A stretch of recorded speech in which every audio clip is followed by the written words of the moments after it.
I don't know if you've read A Tale of Two Cities by Charles Dickens. I haven't. And come on, let's be honest, you haven't either. But you probably know the opening line. It was the best of times, it was the worst of times. I think most of us can agree that regarding 2020, Dickens got it half right.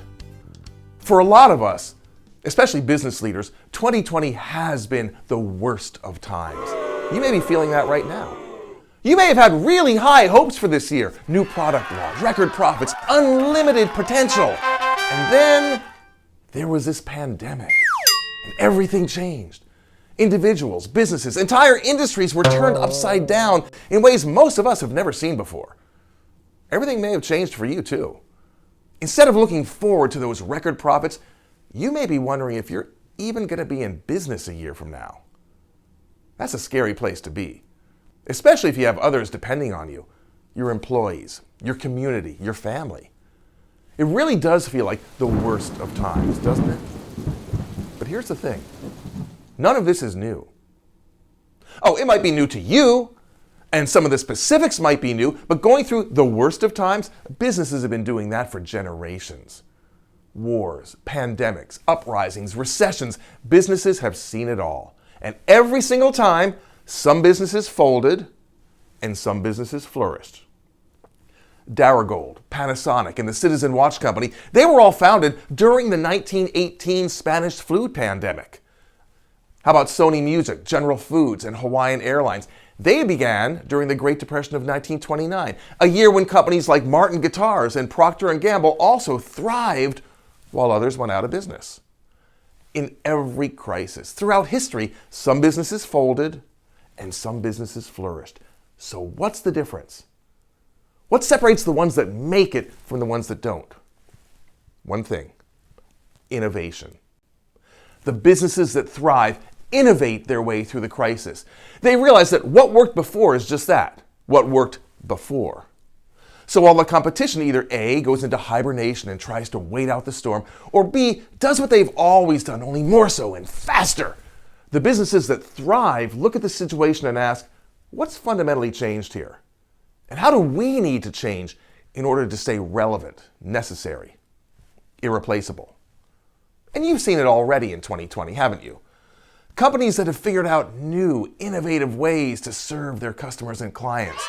You hear their stories and you think, wow, that's somebody who's figured it out. And you know what? The marketplace thinks that too. So who do you think they're going to want to do business with? Again, this isn't new. McKinsey reports that historically, companies that invest in innovation through a crisis outperform the competition by upwards of 30%, even once the crisis has passed. It's really pretty clear, isn't it?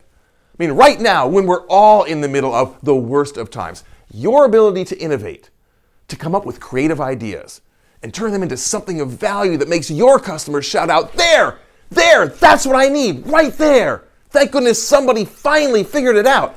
Your ability to do that is what's going to set you apart from your competition. Your ability to innovate is what will determine whether you fold or whether you flourish. See, the game has changed. And the only way to win when the game has changed is to be a game changer yourself. And that's why learning how to innovate right now, on demand, is the single most important thing you can do for the future of your business. And that's what I do.